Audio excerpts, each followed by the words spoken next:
as just fancy window dressing for something fundamentally unfair. What? Hashtag tag 4.2, the collision of political and personal tension. So we have this perfect storm hitting her. Family tensions are high Igor's stress, and mom's focus elsewhere.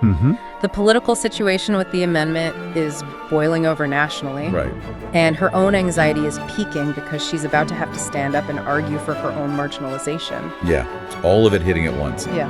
And the sustained, intense pressure, it seems to push her beyond just collecting facts in her diary. Analysis isn't enough anymore. What do you mean? She starts to realize, maybe, that her search for meaning, for something solid to hold on to, goes deeper than just politics or policy details, or even understanding her family history completely. Yeah. Facts alone aren't enough protection in a world that's so good at twisting them. She needs something more foundational, something to believe in, maybe. Exactly. She's looking around, and every adult institution, every figure of authority seems compromised, contradictory, insufficient. The Constitution is being warped. Her stepmother's activism feels incomplete. Her father's silence is unhelpful.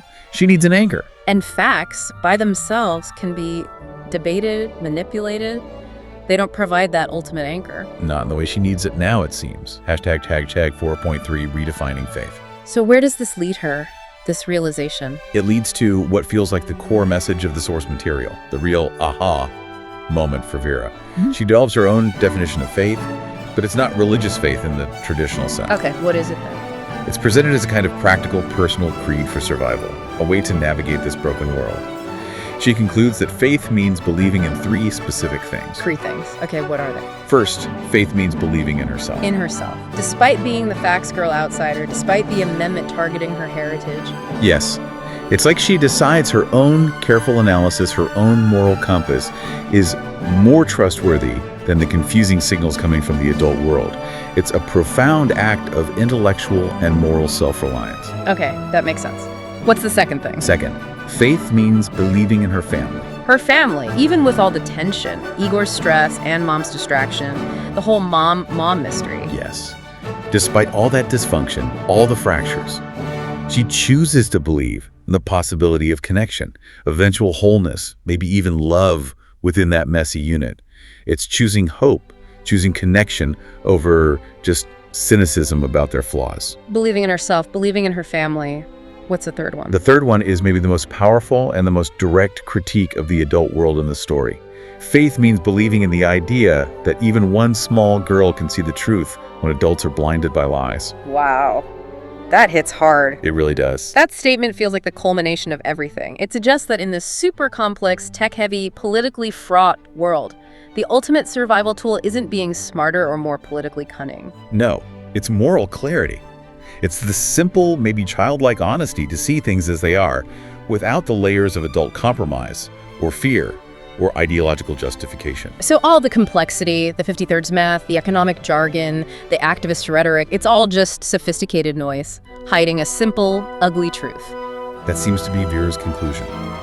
That the amendment is just wrong, unfair, dangerous, and her faith is simply her disciplined refusal to pretend otherwise, to not get blinded like the adults around her. Just seeing the truth and holding on to it.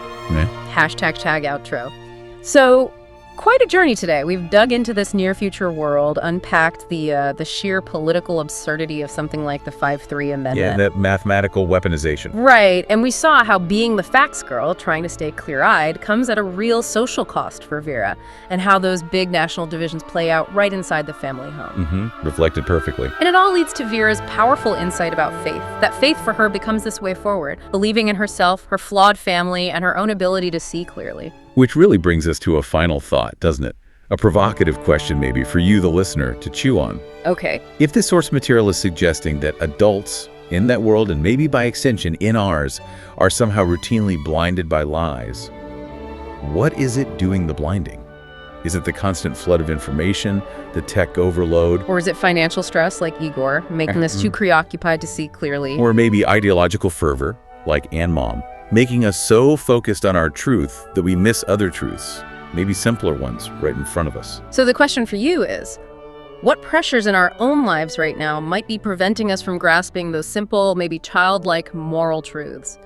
Are we too caught up in the noise? Are we prioritizing the big, loud, abstract battles and maybe missing the fundamental clarity, the simple facts, the basic fairness that Vera, the 10-year-old, manages to hold on to? A really essential question to ponder and a powerful takeaway from Vera's story. We definitely encourage you to keep thinking about these complex ideas: identity, politics, truth, survival, especially in times like these. Absolutely. Until next time on The Deep Dive. Thanks for joining us.